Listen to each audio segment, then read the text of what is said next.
ದಯ್ಯ, ನಿಗೊಂದು ವಿಷಯ ಗೊತ್ತಾ? ನೀನು ಹೇಳಿದ್ದೆಲ್ಲನೂ ನಿಜ ಆಯಿತು. ಆ ಮಗು ಅಂತೂ ಅದೃಷ್ಟ ಅದೃಷ್ಟ ಲಕ್ಷ್ಮಿ ನೆನೆಯ, ದೇವ್ರಾಣೆ ಅದೃಷ್ಟ ಲಕ್ಷ್ಮಿ ನೆನೆಯ. ನೀನು ಹೇಳಿದ್ದು ನೆನ್ನೆ ಬೆಳಗ್ಗೆ ಹೇಳ್ದ, ರಾತ್ರಿ ಕೆರೆಯನ್ನ ಹೋಗ್ಬಿಟ್ಟು ನಿಧಿನ ಎತ್ಕೊಂಬಿಟ್ಟು ಬಂದ್ವಿ. ಎಷ್ಟೊಂದು ಬಂಗಾರದ್ದು ನಾಣ್ಯಗಳು ಸಿಕ್ಕೋ ಗೊತ್ತಾ? ನನ್ನ ಗಂಡ ಇವಾಗ ಎಲ್ಲ ಉಪಯೋಗಿಸೋದು ಬೇಡ, ಗೊತ್ತಾಗೋಗ್ಬಿಡ್ತದೆ, ನಿಧಾನಕ್ಕೆ ಉಪಯೋಗಿಸೋಣ ಅಂತ ಹೇಳ್ಬಿಟ್ಟು ಹೇಳವನೇ. ನನಗಂತೂ ಭಾಳ ಖುಷಿ ಆಯ್ತೈತೆ ದಯ್ಯ. ಆ ಮಗಳು ಅಂತೂ ಬಂದವಳಲ್ಲ, ಅವಳು ನನ್ನ ಮಗಳೇ. ಅವಳಂತೂ ನನಗಂತೂ ಭಾಗ್ಯ ಲಕ್ಷ್ಮಿ ನೆನೆಯ. ಇನ್ನು ಯಾವತ್ತೂ ನನ್ನ ಮಗಳನ್ನ ನಾನು ದೂರ ಮಾಡ್ಕೊಳಕ್ಕೆ ಇಷ್ಟನೇ ಪಡೋಕ್ಕಿಲ್ಲ. ಇನ್ಮ್ಯಾಲೆ ಪಿರೂತಿಯಿಂದ ಸಂದಕ್ಕೆ ಸಾಕ್ತೀನಿ ನಾನಂತೂ. ನೀನು ಹೇಳಿದ್ದಂತೂ ನೂರಕ್ಕೆ ನೂರು ಸತ್ಯ ನೆನೆಯ. ಅದೃಷ್ಟನೇ ತಗೊಬಂದ್ಬಿಟ್ಲು. ನಮ್ಮ ಮನೆಗಂತೂ ಮಹಾಲಕ್ಷ್ಮಿ ಬಂದಂಗೆ ನೆನೆಯ ಬಂದ್ಬಿಟ್ಟವಳೆ. ನನಗೆ ಮಗ ಹುಟ್ಟಿದ್ರು ಇವಳನ್ನ ಮಾತ್ರ ನಾನು ಬಂಗಾರದಂಗೆ ಪಿರೂತಿಯಿಂದ ನೆನೆಯ ನೋಡ್ಕೊತೀನಿ. ಮುಪ್ಪದು ನಾನು ಹೇಳಿಲ್ವಾ, ಈ ದೆಯ್ಯ ಯಾವತ್ತೂ ಸುಮ್ಕೆ ಏನು ಹೇಳಕ್ಕಿಲ್ಲ. ಏನೋ ಒಂದು ಹೇಳಿದ್ಮೇಲೆ ಏನೋ ಒಂದು ಅರ್ಥ ಇರ್ತದೆ.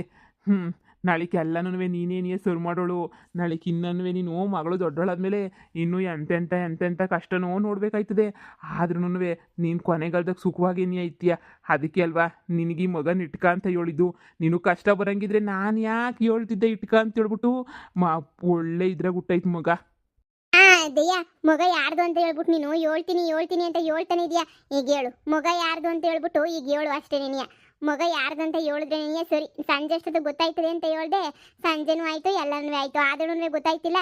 ಈಗ ನನಗೆ ಹೇಳ್ತೀಯೋ ಹೇಳಕ್ಕಿಲ್ವೋ ಹೇಳು, ನನಗೆ ಗೊತ್ತಾಗ್ಬೇಕು ಇವಾಗ. ಅದೇನು ಎತ್ತನಾಗಲಿ ನನ್ನ ಮಗನ ನಾನೇನೂ ಮಾಡೋಕ್ಕಿಲ್ಲ. ನೀನು ಹೇಳು ಯಾರ್ದು ಮಗ ಅಂತ ಹೇಳ್ಬೇಕು ಅಷ್ಟೇ ನೆನೆಯ. ಸಂಜೆ ಅಂತ ಹೇಳ್ದೆ, ಬೆಳಗ್ಗೆನೇ ಆಯಿತು ತಿರ್ಗಾನು. ಡಾರ್ಲಿಂಗ್, ನಾನು ಹೇಳಿದ್ರೆ ಸಂದಕ್ಕಿರಕ್ಕಿಲ್ಲ, ಹೇಳೋರು ಬಂದು ಹೇಳಿದ್ರೆ ಭಾಳ ಸಂದಕ್ಕಿರ್ತದೆ. ಮಗ ಯಾರ್ದು ಅಂತ ಹೇಳ್ಬಿಟ್ಟು ನನ್ನ ಬಾಯಿಂದ ಕೇಳೋದಕ್ಕಿಂತ ಬೇರೆಯವ್ರ ಬಾಯಿಂದ ಕೇಳಿದ್ರೆ ತುಂಬ ಚೆನ್ನಾಗಿರ್ತಲ್ಲ. ಈ ಮಗನ ಯಾರು ತಂದು ಬಿಟ್ರೋ ಅವರೇನೇ ಎಲ್ಲ ವಿಷಯ ಹೇಳಿದ್ರೆ ಇನ್ನೂ ಸಂದಕ್ಕಿರ್ತದಲ್ವಾ? ಹೌದಾ? ಅವರೇ ಬಂದು ಹೇಳ್ತಾರೆ. ಸಮಾಧಾನ. ಪೊದಕ ಯಾರ ಬಂದ್ರು? ಈಗ ಗೊತ್ತಾಯ್ತದ ನೋಡಿ ನಿಂಗೆ ಎಲ್ಲ ವಿಷಯ. ಓ ಲೆಕ್ಕಾಚಾರಿ ಅಣ್ಣ ನೀವು, ಬನ್ನಿ ಕುತ್ಕ ಬನ್ನಿ. ಏನಣ್ಣ ಇಲ್ಲಿಗೆ ಹುಡುಕೊಂಡ್ಬಿಟ್ಟು ಬಂದಿದ್ದೀರಾ? ಕಾಪಿ ಗಿಪಿ ಮಾಡ್ಕೊಬಿಟ್ಟು ಬರ್ಲೇ? ಬೇಡ ಕಣಮ್ಮ, ಕಾಪಿ ಗಿಪಿ ಏನು ಬೇಡ ನಂಗೆ. ಡಾರ್ಲಿಂಗ್, ಹೇಳ್ತಾ ನೀವು ಇವಾಗ ಕೇಳಿಸ್ಕ. ನಿಮ್ಮ ಮನೆಗೊಂದು ಮಗ ಬಂತಲ್ಲಮ್ಮ, ಅದು ಏನು ಮಾಡ್ತಾಯ್ತು ಮಗ? ಒಳಗಡೆ ಮಲಗಿಸಿದೀನಿ, ಮಲ್ಕೊಂಡೈತೆ. ಯಾಕೆ ಲೆಕ್ಕಾಚಾರಿ ಅಣ್ಣ? ನಿನ್ನ ಹತ್ರ ಏನೋ ವಿಷಯ ಹೇಳ್ಬೇಕು ಅಂತ ಹೇಳ್ಬಿಟ್ಟು ಬಂದೆ ಅಣ್ಣ. ಅದ್ರಲ್ಲಿ ಏನೈತೆ ಹೇಳ್ಬೇಕು ಅಂತ ಹೇಳ್ದಿದಂಗೆ ಇದ್ರೆ ಹಂಗೆ? ಅದೇನ್ ವಿಷಯ ಅಂತ ಹೇಳು. ಅಲ್ಲ, ಮಗ ಸಂದಕ್ಕೆ ನೋಡ್ಕೊತಾ ಇದೀಯ ತಾನೆ ನಮ್ಮ ಮಗ? ಎಲ್ಲ ಮನೆಗೆ ಸಂದಕ್ಕೆ ಐತೆ ತಾನೆ? ಹ್ಞೂ ಕಣಣ್ಣ, ಸಂದಕ್ಕೆ ಏನಿ ಐತೆ. ಅಲ್ಲ ಏನ್ ವಿಷಯ ಏನು ಎತ್ತ ಅಂತ ಹೇಳ್ಬಿಟ್ಟು ಹೇಳಿ. ಯಾಕಣ್ಣ ಇಷ್ಟು ಗಾಬರಿಯಾಗಿ ಬಂದಿದ್ಯಾ? ಎಂದು ನಮ್ಮ ಅಂತಾಕ್ ಬಂದನಲ್ಲ, ಒಂದು 10 ನಿಮಿಷ ಕುಂತ್ಕೊಂಡು ಮಾತಾಡ್ದನಲ್ಲ, ಇದ್ದಕ್ಕಿದ್ದಂಗೆ ಮನೆಗೆ ಬಂದಿದ್ಯಾ, ಮಗ ವಿಷಯ ಅಂತ ಕೇಳ್ತಾ ಇದೀಯಾ? ಏನ್ ವಿಷಯ? ಅದು ಪೊದ್ದು ಅದು ಏನಾಯ್ತು ಅಂತ ಹೇಳಿದ್ರೆ ನಿಂಗೆ ಒಂದು ವಿಷಯ ಹೇಳ್ಬೇಕಿತ್ತು. ಅಣ್ಣ ಮತ್ತೆ ಸಾವುಕಾರರಿಗೂ ಹಂಗೇನಿಯ ರಾಣಿಯಮ್ಮ ಅಂದರೆ ಹೆಂಡತಿ ಇಬ್ರಿಗೂ ಒಂದು ಮುದ್ದಾದ ಒಂದು ಹೆಣ್ಮಗ ಹುಡ್ತು. ಆವಾಗ ನೀನು ಈ ಗೊತ್ತಿಲ್ಲೋ ಗೊತ್ತಿಲ್ಲ, ಒಂದು ಹೆಣ್ಮಗ ಹುಟ್ಟಿದಾಗ ಜಾತಕ ನೋಡ್ಬಿಟ್ಟು ಪುರೋಹಿತರು ಏನು ಹೇಳಿದ್ರು ಅಂತಂದರೆ, ಈ ಮಗಿನಿಂದನೇನಿಯ ಸಾವುಕಾರು ಕಂಟಕ ಅಂತ ಹೇಳ್ಬಿಟ್ರು. ಈ ಮಗಿನಿಂದನೇನಿಯ ಕಂಟಕ, ಈ ವಂಶಕ್ಕೇನಿಯ ವಿರುದ್ಧವಾಗೇನಿಯ ಹುಡುಗಿ ಇರ್ತಾಳೆ, ನ್ಯಾಯ ನೀತಿ ಧರ್ಮ ಅಂತಂದರೆ ಎತ್ತಿಡಿತಾಳೆ, ಸಾವುಕಾರರಿಗೆ ಪ್ರಾಣ ಹೋಗೋದೇನೇನಿಯ, ಪ್ರಾಣ ಕೂತು ಬರೋದೇನೇನಿಯ ಈ ಮಗುನಿಂದ, ಹಂಗೆ ಹಿಂಗೆ ಅಂತ ಹೇಳ್ಬಿಟ್ರು. ಇದೇನಣ್ಣ ಹೇಳ್ತಿದ್ಯಾ? ಹಿಂಗೆ ಹೇಳಿದ್ರೆ ಉಕ್ಕಳಮ್ಮ, ಜಾತಕದಾಗೆ ಪುರೋಹಿತರು ಹಿಂಗೇನಿಯ ಹೇಳಿದ್ದು, ಪ್ರಾಣು ಕಂಟಕ, ಸಾವುಕಾರು ಪ್ರಾಣು ಕಂಟಕ, ಈ ಮಗುನಿಂದ ನೀನಿಯ ಪ್ರಾಣು ಕಂಟಕ ಅಂತ ಹೇಳ್ಬಿಟ್ಟು ಹೇಳಿದ್ರು. ಆ ಜ್ಯೋತಿಷ್ಯರು ಬಹಳ ಪವರ್ಫುಲ್ ಜ್ಯೋತಿಷ್ಯರು ಗೊತ್ತಾ? ಈ ಮಗನೇನಿಯ ಎಲ್ಲರೂ ಫುಟ್ಬಾಲ್ ಆಡ್ದಂಗೆ ಆಡ್ತಾಳೆ ಅಂತ ನೀನು ಹೇಳಿತ್ತು. ಅಯ್ಯೋ ಶಿವನೇ, ಹೌದೇನೋ? ಅವಾಗ ಏನಾಯ್ತು, ಸ್ವಲ್ಪ ಅದೇ ವಿಚಾರ ಸಿಟ್ಟು ಪಟ್ಟು ತಗೊಂಡು ಅವಾಗ ತಾನೇ ಮಗ ಹುಟ್ಟಿ ಇನ್ನೂ ಒಂದು ವಾರ ಆಗಿತ್ತು ಕಣಮ್ಮ.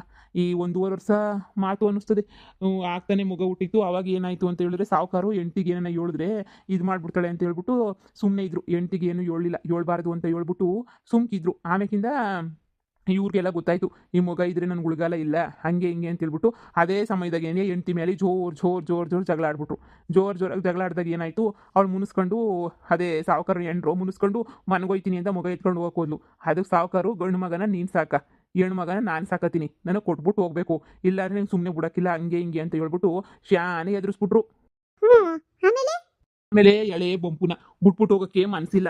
ಆದರೆ ಗಂಡು ಮಗ ಸ್ಕೂಲಿಗೆ ಬೇರೆ ನೀನು ಹೋಗ್ಬೇಕು, ಅದು ಇದು ಸೇರಿಸ್ಬೇಕಾ, ಅದು ಇದು ಸ್ವಲ್ಪ ಕಷ್ಟ ಬೇರೆ ಆಯ್ತಿತ್ತ. ಅದಕ್ಕೆ ನೀನು ಹೆಂಗಿದ್ರು ಅಮ್ಮೋರು ಹಾಲು ಕುಡ್ಸಂಗಿರ್ಲಿಲ್ಲ, ಹಾಲು ಇರಲಿಲ್ಲ. ಅದಕ್ಕೆ ಹೆಂಗಿದ್ರು ಬಾಟ್ಲಾಗೆ ಕುಡಿಸ್ತಿದ್ರು ಹಾಲುಗಳ್ನೆಲ್ಲನೂ. ಅದಕ್ಕೆ ಸಾವುಕಾರು ಹೆಂಗಿದ್ರು ಸಾಕಬೇಕು ಹಂಗೆ ಹಿಂಗೆ ಅಂತೇಳ್ಬಿಟ್ಟು ಜೋರು ಗಲಾಟೆ ಮಾಡಿದ್ದಕ್ಕೆ ಆ ಮಗನ ಹೆಣ್ಮಗನ ಬಿಟ್ಬಿಟ್ಟು ಹೊಂಟೋಗ್ಬಿಟ್ರು. ಹೊತ್ಕೊಂಡೆ ಹೊಂಟೋಗ್ಬಿಟ್ರು. ಗೋಳಾಡಿದ್ರು ಸಾವುಕಾರು ಮಗ ಮಾತ್ರ ಕೊಡಲೇ ಇಲ್ಲ, ಕಾಲಿಗೆ ಬಿದ್ರು ಕೊಡಲಿಲ್ಲ. ಅದಕ್ಕೆ ಅವರು ಬಿಡು ಹೆಂಗಿದ್ರು ಸಾಕಂತ ನನ್ನ ಗಂಡ ಅಂತ ಹೇಳ್ಬಿಟ್ಟದಾಗ ಹೊಂಟೋಗ್ಬಿಟ್ರು ಮಗನ ಕರ್ಕೊಂಡು. ಆವಾಗ ಈ ಸಾಹುಕಾರ ಏನು ಮಾಡ್ಬಿಟ್ಟ ಅಂದರೆ ನನ್ನನ್ನು ಕರೆದ. ಹ್ಮ್ ನನ್ನನ್ನು ಕರೆದ್ಬಿಟ್ಟು, ನೋಡ್ಲ ಲೆಕ್ಕಾಚಾರಿ, ನಂಬಿಕೆ ಅಂತ ಇರೋದು ನನಗೆ ನಿನ್ನ ಮೇಲೆ ನೀನಿಯ, ಇನ್ನು ಯಾರ ಮ್ಯಾಲೂ ನಂಬಿಕೆ ಇಲ್ಲ. ಈ ಮಗನ ಏನು ಮಾಡ್ತೀಯೋ ಬಿಡ್ತೀಯೋ ಗೊತ್ತಿಲ್ಲ. ಈ ಮಗ ಇದ್ದರೆ ನನಗೆ ಪ್ರಾಣಕ್ಕೆ ನೆನೆಯ ಕುತ್ತು ಬಂದ್ಬಿಡ್ತದೆ. ನನ್ನನ್ನೆಲ್ಲ ಸರಿಯಾಗಿ ಆಟ ಆಡ್ಸೋಳು ಅಂತಂದರೆ ಇವಳೇನೇನಂತೆ. ನೋಡ್ಲಾ, ಇಂಥ ಮಗ ನನಗೆ ಬೇಡ. ಈ ಮಗಿನಿಂದ ನನ್ನ ಪ್ರಾಣಕ್ಕೂ ಕುತ್ತು ಅನ್ನೋದಾದರೆ ಈ ಮಗ ನೆನೆಯ ನನಗೆ ಬೇಡ ಅಂತ ಹೇಳ್ಬಿಟ್ಟು ಮಗ ನನ್ನ ಕೈ ಕೊಟ್ಬಿಟ್ಟ. ಅಯ್ಯೋ ಶಿವನೇ, ಮತ್ತೆ ನಿಮಗ್ ಸಾಕಳಕ್ ಕೊಟ್ನಾ? ಎಲ್ಲ ನಾವು ಉಂಟ ಕಣವ. ಆ ಮಗ ಏನೇನೋ ಬದುಕಿದ್ರೆ ನನ್ನ ಪ್ರಾಣಕ್ಕೆ ಕಂಟಕ ಅಂತ ಹೇಳ್ಬಿಟ್ಟು, ಇಲ್ಲ ಮಗನ ನೀನು ಸಾಯಿಸ್ಬಿಡು, ತಗೊಂಡೋಗ್ಬಿಟ್ಟಿಲ್ಲ ನಮ್ಮ ಮದ್ದು ಕೊಟ್ಬಿಟ್ಟು ಸಾಯಿಸ್ಬಿಟ್ಟು ಇಲ್ಲ ನಾವು ಉಣಾಕ್ಬಿಡು, ನನ್ನ ಕಣ್ಣು ಮುಂದೆ ನೀನಿಯ ಇರಿಸ್ಬೇಡ, ಈ ಮಗನ ಎತ್ಕೊಂಡು ಹೊಂಟು ಹೋಗ್ಬಿಡು ಅಂತ ಹೇಳ್ಬಿಟ್ಟ. ನನಗೆ ಅದೇನೇ ಹೊಡೆದಂಗಾಗ್ಬಿಡ್ತು, ಅದೇ ಜಲ್ಲ ಅಂದ್ಬಿಡ್ತು ನನಗಂತೂ. ಅಯ್ಯೋ ದೇವ್ರೇ, ಈ ಮಗನ ಹೆಂಗಪ್ಪ ಸಾಯಿಸಿದಿ ಹಳೆ ಬೊಂಪುನ, ಅದು ಪಾಪ ಕಂಡಿದ್ದಲ್ಲ ಪುಣ್ಯ ಕಂಡಿದ್ದಲ್ಲ ಅಂತ ಹೇಳ್ಬಿಟ್ಟು ನನಗೆ ಭಯ ನೆನೆ ಆಗೋಗ್ಬಿಡ್ತು. ಆಮೇಲೆ ಸಾವುಕಾರು ನಾನು ಇಲ್ಲ ಅಂತ ಹೇಳಿದ್ರೆ ಸಾವುಕಾರ ಇನ್ನೊಬ್ರು ಕೊಟ್ಬಿಡ್ತಾನೆ ಮಗನ ಸಾಯಿಸೋಕ್ಕೆ. ಅದಕ್ಕೆ ನಾನೇನು ಮಾಡಿದೆ, ಸರಿ ಆಯಿತು ಆಯಿತು ಅಂತ ಹೇಳ್ಬಿಟ್ಟು ನಾನು ತಗೊಂಡು ಬಂದೆ. ನಾನು ಯಾಂಡ್ರು ಕೊಟ್ಟೆ.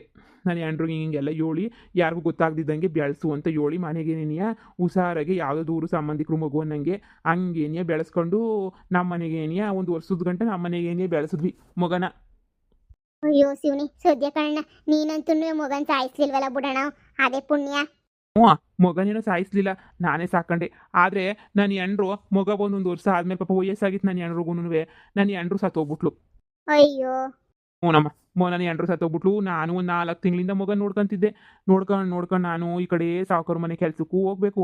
ಆಮೇಕಿಂದ ಅದು ಸಾಲದು ಅಂತ ಹೇಳ್ಬಿಟ್ಟು ಮನೆ ಮಗನೂ ನೋಡ್ಕೋಬೇಕು. ಚಿಕ್ಕ ಮಗ ಹೆಂಗೆ ನೋಡ್ಕೊಂಡ್ಲಿ ಹೆಂಗೆ ಬಿಡ್ಲಿ, ಹೊತ್ಕಿತ ಮಂತಕ್ಕೆ ಸಾವುಕಾರ ಮಂತಕ್ಕೆ ಓಡಾಡಿ ಸುಸ್ತಾಗೋಗ್ಬಿಟ್ಟೆ ಕಣವ. ಈಗ ಮಗನ ಏನು ಮಾಡಲಿ ಏನು ಬಿಡ್ಲಿ ಅಂತ ನಿನಗೆ ಗೊತ್ತಾಯ್ತಿಲ್ಲ. ಈ ಮಗನ ಈ ಊರಾಗ ಏನಿಯ ಬೆಳೆಸ್ಬೇಕು, ಆ ಸಾವುಕಾರನ ಹುಟ್ಟು ಅಡಗಿಸ್ಬೇಕು. ಆ ಮಗನೇನಿಯ ಸಾವುಕಾರನ ಸಾವು ಕಾರಣ ಆಗಬೇಕು, ಹಂಗೆ ಬೆಳೆಸಲೇಬೇಕು ಅಂತ ನನಗೆ ಹಠ. ಆದರೆ ನನ್ನ ಕೈಲಾಗಲಿಲ್ಲ ಕಣವ, ಬೆಳೆಸೋಕ್ಕೆ ಆಗಲಿಲ್ಲ. ಓ ಪಾಪ ನೀನ್ ತಾನೇ ಎಲ್ಲಿ ಬೆಳೆಸ್ತೀಯ ಹೇಳೋಣ. ಪಾಪ ನಿನ್ಗೇನು ಹೊಸಿ ಇದ್ದತೆ ಕೆಲಸ, ಅದೊಂದು ಇದೊಂದು ಅದೊಂದು ಕೆಲಸ ಪಾಪ ಅಲ್ಲೂ ಮಾಡ್ಬೇಕು ಇಲ್ಲೂ ಮಾಡ್ಬೇಕು. ಈ ವಯಸ್ಸಾದ್ರೂ ಲೆಕ್ಕಾಚಾರ ಎಲ್ಲ ನೀವೇ ಮಾಡ್ಬೇಕಂತೆ. ನೀವು ತಾನೇ ಯೋಸು ಅಂತ ಮಾಡಿರ ಹೇಳಿ ಅಲ್ವೇ, ನಿಮ್ಗೂ ಕಷ್ಟ ಆಗಕ್ಕಿಲ್ವೇ? ಮತ್ತೆ ಮಗನ ಇವಾಗ ಏನು ಮಾಡಿದ್ರಣ? ನನ್ನ ಪೊದ್ದು ಡಾರ್ಲಿಂಗ್ ಎಷ್ಟು ಪೆದ್ದಿ ಅಂದರೆ, ಊಟ ತಂದು ಮುಂದಕ್ಕೆ ಇಕ್ಕಿದ್ರೂ ಹೆಂಗಣ ತಿನ್ನೋದು ಅನ್ನಂಗಾಯ್ತು. ಅಯ್ಯಪ್ಪ ಇಷ್ಟೆಲ್ಲ ಹೇಳ್ತಾವನೆ. ನನ್ನ ಪೊದ್ದು ಡಾರ್ಲಿಂಗ್ ಮಾತ್ರ ಅರ್ಥ ಆಗಕ್ಕಿಲ್ಲ. 5 ಪೈಸೆ ಅಷ್ಟು ಅರ್ಥ ಆಗಕ್ಕಿಲ್ಲ. ತಲೆ ತುಂಬ ಸಗಣಿ ತುಂಬ್ಕೊಂಡು ಸುಮ್ಮನೆ ಕುಂತ್ಕೊಂಡು ಕತೆ ಕೇಳು ಅಂದರೆ ಚೆನ್ನಾಗಿ ಕೇಳ್ತಾಳೆ. ಅಯ್ಯೋ ಪೊದ್ದು ಡಾರ್ಲಿಂಗ್, ಕತೆ ಚೆನ್ನಾಗೈತಾ? ಚೆನ್ನಾಗಿ ಕೇಳ್ತಾ ಇದೆಯಾ ಕತೆನ? ಕೇಳು ಕೇಳು ಕೇಳು. ಅದಕ್ಕೆ ನಾನು ಮಗ ನನ್ನ ಕೈ ಸಾಕೋಕ್ಕಾಗಿಲ್ಲ ಅಂತ ಗೊತ್ತಾಯ್ತಲ್ಲಮ್ಮ. ಅದಕ್ಕೆ 4 ದಿನದ ಹಿಂದೆ ನಾನೇನು ಮಾಡ್ಬಿಟ್ಟೆ ಅಂತಂದರೆ, ಮಗನ ತಂದ್ಬಿಟ್ಟು ನಾನೇನಿಯ ನಿಮ್ಮ ಮನೆ ಮುಂದೆ ಬಿಟ್ಬಿಟ್ಟೆ. ಹೆಂಗಿದ್ರು ನಿಂಗೆ ಮಗ ಇಲ್ಲ, ಹಾಗೆ ನೀನಿಯ ಸಾವುಕಾರು ಹೆಂಡ್ರಿಗೆಲ್ಲ ಎಷ್ಟೊಂದು ಸಹಾಯ ಮಾಡಿದ್ಯಲ್ಲ, ನೀನು ಹೆಂಗಿದ್ರು ಸಹಾಯ ಮಾಡೇ ಮಾಡ್ತೀಯ ಅಂತ ಹೇಳ್ಬಿಟ್ಟು ನನಗೆ ಗೊತ್ತಿತ್ತು ಕಣಮ್ಮ. ಶ್ರೀಕೃಷ್ಣ ಹುಟ್ಟೈತಲ್ಲ ಕಣಮ್ಮ, ಅದೇ ಜಾತಕದಾಗೆ ಹುಟ್ಟಿರೋದು ಕಣಮ್ಮ ಹೆಣ್ಮಗ.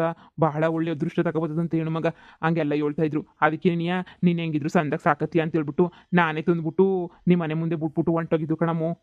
ಅಂದ್ರೆ ಇವಾಗ ನನ್ನ ಹತ್ರ ಇರೋ ಮಗ ಇಷ್ಟೊತ್ತು ನೀವು ಕತೆ ಹೇಳಿದ್ದು ಎಲ್ಲಾನು ನನ್ನ ಹತ್ರ ಐತಲ್ಲ, ಆ ಮಗಿಂದ ನೀನೇ ಕತೆ ಹೇಳಿದ್ದು? ಹ್ಞೂ ಕಣಮ್ಮ, ಆ ಮಗಿಂದ ನೀನು ಕತೆ ಹೇಳಿದ್ದು. ಅಂದ್ರೆ ಇವಾಗ ನನ್ನ ಹತ್ರ ಇರೋ ಮಗ ಸಾವುಕಾರುಂದ? ಹ್ಞೂ ಕಣಮ್ಮ, ನಿನ್ನ ಹತ್ರ ಇರೋ ಮಗ ಆ ಸಾವುಕಾರಂದ ನೀನು ಆ ಮಗನ ಸಾಕಬೇಕು ಕಣಮ್ಮ.